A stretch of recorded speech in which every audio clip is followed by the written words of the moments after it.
Pues muy buenas tardes, estimados seguidores y escuchas de estas nuestras acostumbradas microcápsulas de cultura jurídica semanal. Pues el día de hoy nuestra cápsula ya 215, cuyo único cometido pues es el poder incrementar la cultura jurídica de quienes nos están viendo y escuchando. Y bueno, pues el día de hoy nos encontramos aquí en Cusco, en Perú, una ciudad muy bonita. Y el clima pues aquí un poco frío. Y bueno, ¿qué temas tenemos para el día de hoy? Básicamente tenemos dos grandes temas. El primero es que un diferendo político que se dio a raíz de las declaraciones del presidente de México en torno a la elección de la Corte Internacional de Justicia, que de hecho ya tuve oportunidad de revisar ese documento, un documento de 19 páginas, en donde la representante de México allá en Ecuador hace un relato de lo que... Perdón, se cortó aquí un ratito.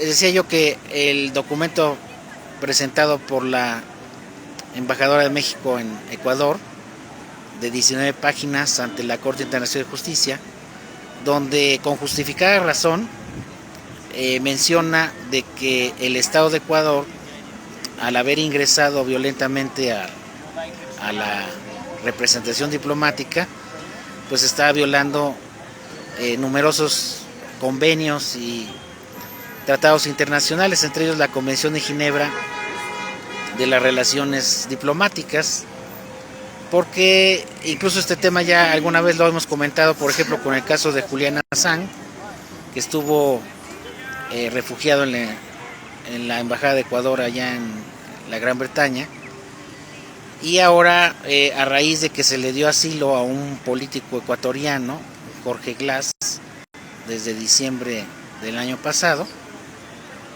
que recordemos que cuando toda la representación diplomática y tanto el espacio físico de México en otro país pues se considera parte del territorio, y si había alguna disputa en razón a alguien que se refugió en la representación diplomática, en este caso el ecuatoriano involucrado, debió de haberse agotado una serie de lineamientos para la amigable composición de las controversias, ¿no? Procesos conciliatorios a nivel internacional, y eso lo relata en el documento la embajadora.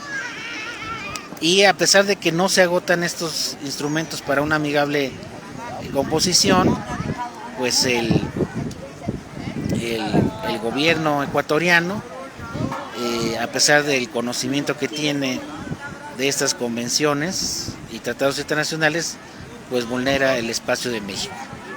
Obviamente no es una causus belli, no es una causa de guerra, pero es una infracción grave al derecho internacional que, como ya lo habíamos comentado, prevalece la ley del más fuerte, prevalece la ley de quien económica, política y militarmente tiene mayor poderío, pero en este caso, pues entre dos países hermanos, pues se da este diferendo que incluso rompe las relaciones diplomáticas entre el Estado de Ecuador y el Estado mexicano, y provoca que se retire la delegación mexicana de aquel país, y esto originó esa petición jurídica ante la Corte Internacional.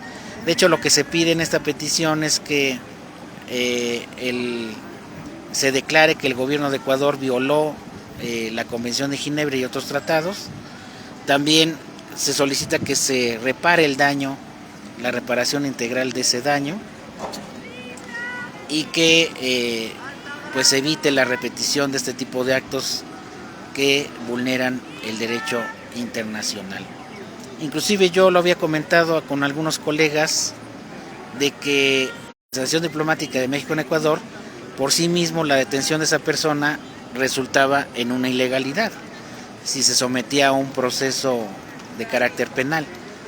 Entonces se debió de haber declarado ilegal esa detención, pero ya no se supo exactamente qué pasó con este personaje. A pegarme. Le decía yo que pues este diferendo terminó en la denuncia ante la Corte Internacional de Justicia y obviamente con la ruptura de las relaciones diplomáticas que de por sí ya están tensas entre México y otros países, por ejemplo el tema de Perú, donde estoy, también se rompen relaciones diplomáticas e incluso se pretendía imponer visa a peruanos que visitaran México y viceversa, a mexicanos que visitaran a Perú. Pero bueno, esto ya quedó sin efectos, ya se anunció que queda sin efectos, afortunadamente, sobre todo por temas turísticos. Y sobre todo que, pues, independientemente de las relaciones diplomáticas, pues la relación entre pueblos hermanos ese debe permanecer intocable. También otro aspecto que es importante destacar es que si México pide que no intervengan en asuntos de nuestro país, que está muy bien, porque somos estados soberanos y libres, también yo pienso que fue una imprudencia que el presidente se inmiscuyera en asuntos políticos de Ecuador. Entonces yo pienso que no fue la acción más prudente y pues por eso desembocó en el diferendo internacional que se dio, ¿no?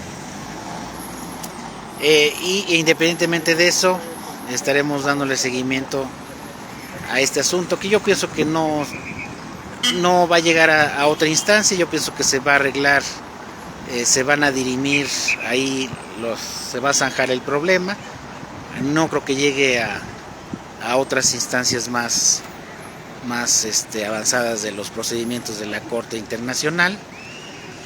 Y también es importante destacar que, bueno, desafortunadamente vimos dos notas del abogado Collado y de Murillo Karam que se deja inválido un procedimiento, primero por defraudación fiscal, muchos millones de pesos, y casualmente queda liberado de estos cargos el abogado Juan Collado. Muy extraño que suceda esto. Y también Murillo Karam obtiene su prisión preventiva a prisión domiciliaria.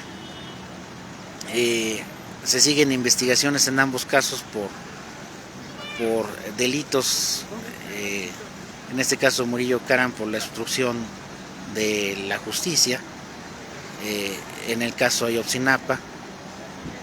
Los procesos son interminables.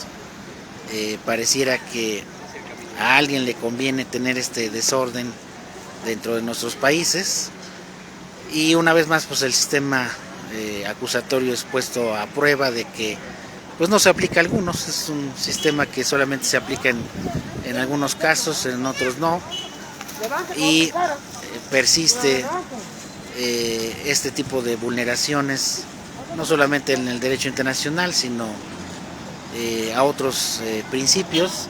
Y pues obviamente esto es grave, ¿no? Esto es grave de que el sistema penal pues no toque a esas personas que siempre se han considerado intocables, ¿no? Pues bien, esto era básicamente lo que quería yo comentar en este caso de Ecuador, donde claramente hubo una violación al derecho internacional y así ha existido. Prueba de ello es que ahorita Julian Assange, a pesar de que se le dio la oportunidad de seguir recurriendo su resolución allá en la Gran Bretaña,